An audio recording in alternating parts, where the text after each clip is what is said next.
Szia! Kérlek, hogyha nem beszélsz magyarul, kapcsold be a feliratot a CC gombbal. Talán felismered, hogy ez az épület itt mögöttem a Magyar Parlament, a világ egyik legszebb épülete. Budapesten vagyok tehát, én itt élek. Budapesten kétféle emberrel találkozhatsz alapvetően. Az egyik, aki olyan, mint én, tehát itt él, vagy legalábbis magyar. A másik pedig az, aki turistaként jár erre. Budapesten rengeteg dolgot lehet csinálni, lehet szórakozni, szelfiket lőni, múzeumba járni, de szerintem a legjobb az, hogy tele van Budapest termálfürdőkkel. Én is éppen egy ilyen termálfürdőbe tartok éppen, ott fogom ma eltölteni a mai napot, de, amint látod, egyedül vagyok. Egyedül is szuper móka egy termálfürdő, de azért mennyivel jobb, ha az embernek van társasága. Képzeld el, hogy készítettem egy alkalmazást, az a neve, hogy Budapest Vibe. Ez az alkalmazás a Google Play áruházban érhető el. Ezt az alkalmazást azért csináltam, hogy a Budapesten élő helyiek és az ide látogató turisták könnyebben megismerkedhessenek egymással. Használd tehát az appot, bátran töltsd le, legyél te is a közösségünk része, érezd jól magad Budapesten. Ez itt Budapest egyik leghíresebb fürdője mögöttem, ez az én kedvencem, de több fürdő is van még Budapesten. Én ma itt töltöm a napot, de mivel nem ismerkedtem már előzetesen a Budapest Vibe alkalmazásban, ezért egyedül töltöm ezt a napot, így nem akkora buli.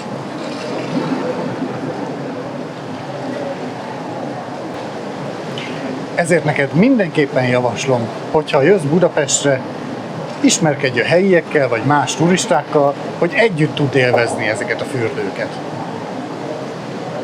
Köszönöm, hogyha használod az alkalmazásomat, érezd magad jól a közösségünkben.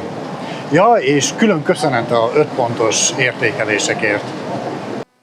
Az alkalmazás első indításakor hozzájárulást kell adnod, illetve itt látsz egy hosszabb szöveget, ezt majd olvasd el, mert a legfontosabb tudnivalókat tartalmazza, és fogadd el. A társkereső lapon először aktiválni kell a tagságot, ezt 2 módon teheted meg. Az egyik, hogyha kifizeted a tagdíjat. Ez a tagdíj mindig egy nagyon picike összeg, országonként eltérhet a különféle adórendszerek miatt, de mindig olyan pici az összeg, hogy ki fogod tudni fizetni. Ez azért szükséges, mert ha ez nem lenne, akkor a szkemmerek pillanatok alatt tönkretennék az alkalmazást. Tehát a közösség biztonsága miatt van ez így, ez garantálja, hogy csak valódi felhasználók legyenek az alkalmazásban. Most éppen van akció is, ha van akció, akkor egyszerűen csak írd be ezt a kódot.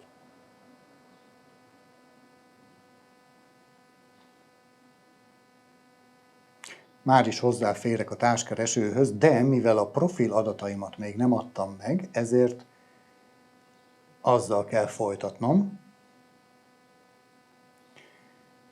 Ez szintén biztonsági okokból van így, azért, hogy aki nem tölt ki saját profilt, az ne láthassa a társkeresőket. Úgyhogy először be kell mutatkozni, mondjuk írok egy szlogent, Hello, Hungarian Guy.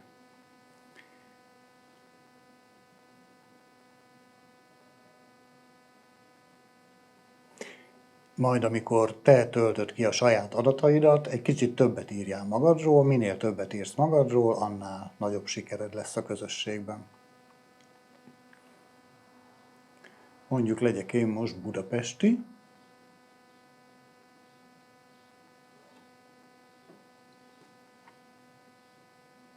Férfi, és én itt élek. A felhasználó megadhatja, hogy milyen a kapcsolat a Budapesttel, tehát van, aki ott él, van, aki nem sokára jön, van, akinél tervben, van egy éven belül, és így tovább. Meg lehet adni, hogy mit keresel, nekem most mindegy, és töltsünk fel képet.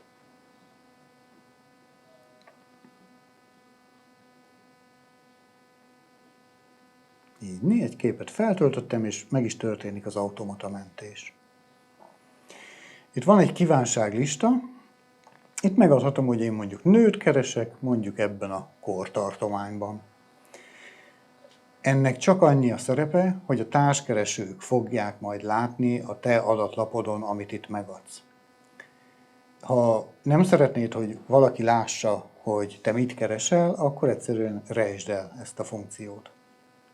Most már van kitöltött adatlapunk, tehát most már látjuk a társkeresők listáját.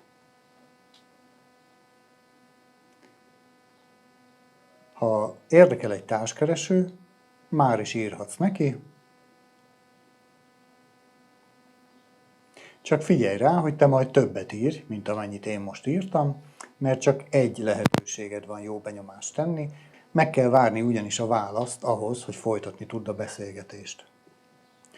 Ha valamiért nem tudsz írni, mondjuk éppen nincs időd, akkor bögd meg a felhasználót, ezzel jelzed neki, hogy most ugyan nem volt időd írni, de azért érdeklődsz iránta. Kedvencnek is jelölheted az illetőt, ezt csak te látod. Látod, itt meg is jelent egy szívecske, hogy ő a te kedvenced. A társkeresők listáját több módon is meg tudod jeleníteni, mondjuk ez a részletes nézet, van rácsos nézet, sőt, van mikrorácsos nézet.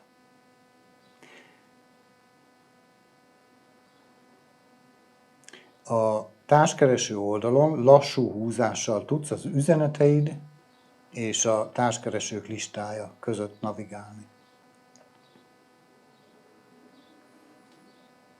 Az alkalmazásban van egy közös chat, itt bármit megbeszélhettek, például, hogy a reptérről hogyan juttok be a belvárosba, és így tovább.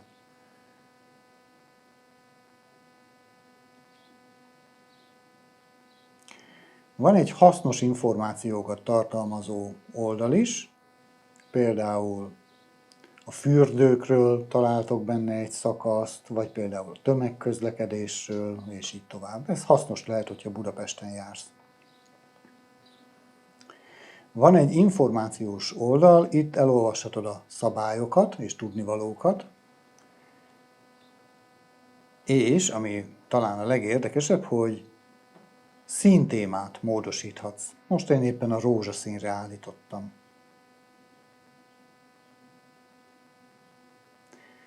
A profil oldalon van egy neved, ezt nem te választottad, hanem a rendszer adta neked. Ezt bármikor módosíthatod itt. Itt a pontokat lehet menedzselni, ugyanis a napi aktivitásért kapsz piros pontot, ha pedig rosszul viselkedtél, például illetlen dolgokat osztottál meg a chaten, akkor fekete pontokban részesülhetsz, ha egy bizonyos mennyiségű fekete pontot összegyűjtesz, akkor sajnos kizárásra kerülsz. A piros pontok azért érdekesek, mert van egy havi ranglista, a piros pontok alapján versenyezhetsz. Tehát ez egyelőre csak a móka kedvéért van az alkalmazásban, konkrét nyeremény még nincs, de ki tudja, lehet, hogy majd egyszer, amikor ezt a videót nézed, akkor már lesz konkrét nyeremény is, amit meg lehet nyerni havonta. A profillapon találsz még egy belépőkódot. Ez azért nagyon érdekes, mert ennek a kódnak a segítségével egy másik készüléken is tudod használni ugyanazt a profilt. Tehát például, ha van egy tableted, akkor a tabletedre is letöltheted ezt az alkalmazást, és itt a profilban ezt a kódot a másik készüléken itt beviheted. És akkor két készüléken is ugyanabba a profilba leszel belépve. Akkor is szükséged lesz erre a kódra, ha valahogy letörölted volna az alkalmazást a készülékről, majd újra telepítenéd, ezzel a kóddal tudsz visszalépni a korábbi profilodba. A társkeresős tagságodat bővítheted, vagy átmenetileg elrejtheted magad a társkeresők közül, vagy akár teljesen törölheted is a társkereső tagságodat, Illetve itt van egy olyan funkció, hogyha már biztosan nem szeretnéd többet használni az alkalmazást, akkor az alkalmazás letörlése előtt törölheted az összes adatodat.